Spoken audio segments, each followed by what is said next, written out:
Leçon de l'école du sabbat, mardi 14 novembre 2023. Hériter la vie éternelle. Hériter la vie éternelle. Lisons Luc chapitre 10, le verset 27 et 28.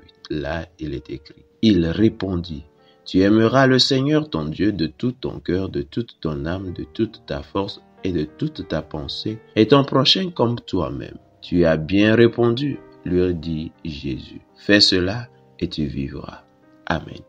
Quelle a été la réponse du docteur de la loi à sa propre question? Le docteur de la loi avait lui-même donné la réponse à sa question. Je cite, « Tu aimeras le Seigneur ton Dieu de tout ton cœur et ton prochain comme toi-même. » Luc 10, le verset 27. Quelle a été la réponse de Jésus?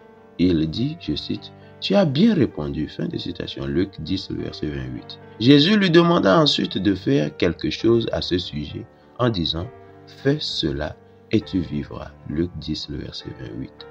Pour la plupart des croyants, donner de bonnes réponses sur la doctrine et la foi n'est pas une chose si difficile.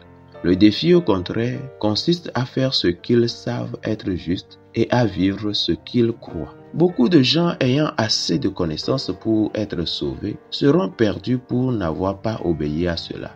C'est là que le problème est grave. Il ne suffit pas de savoir qu'il faut aimer Dieu et son prochain. Nous devons le pratiquer.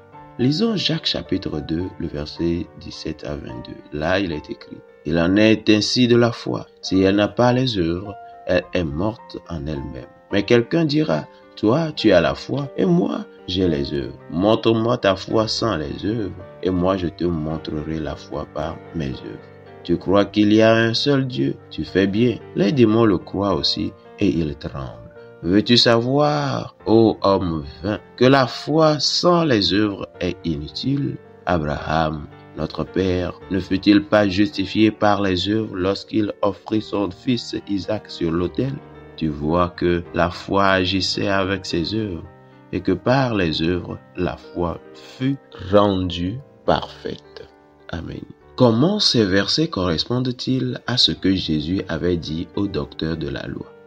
Si nous aimons Dieu, nous lirons sa parole, nous prierons, nous obéirons à ses commandements et à sa voix de tout notre cœur.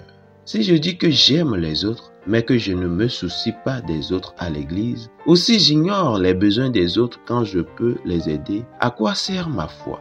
Le christianisme n'est pas seulement un assemblage de différentes doctrines, c'est un mode de vie. Je cite, « Si un frère ou une sœur sont nus et manquent de la nourriture de chaque jour, et que l'un d'entre vous leur dise, allez en paix, chauffez-vous et rassasiez-vous, et que vous ne leur donniez pas ce qui est nécessaire au corps, à quoi cela sert-il » Fin de citation, Jacques 2, le verset 15 et 16. Selon la Bible, second 21. À quel point vous souciez-vous du bien-être des autres? Dans quelle mesure pratiquez-vous les paroles de Paul, je cite, que chacun de vous, au lieu de considérer ses propres intérêts, considère aussi ceux des autres. Fin de citation, Philippiens 2, le verset 4. Par la grâce de Dieu, comment pouvez-vous apprendre davantage soin des autres? Fidèles auditeurs et internautes, que Dieu vous garde. Amen.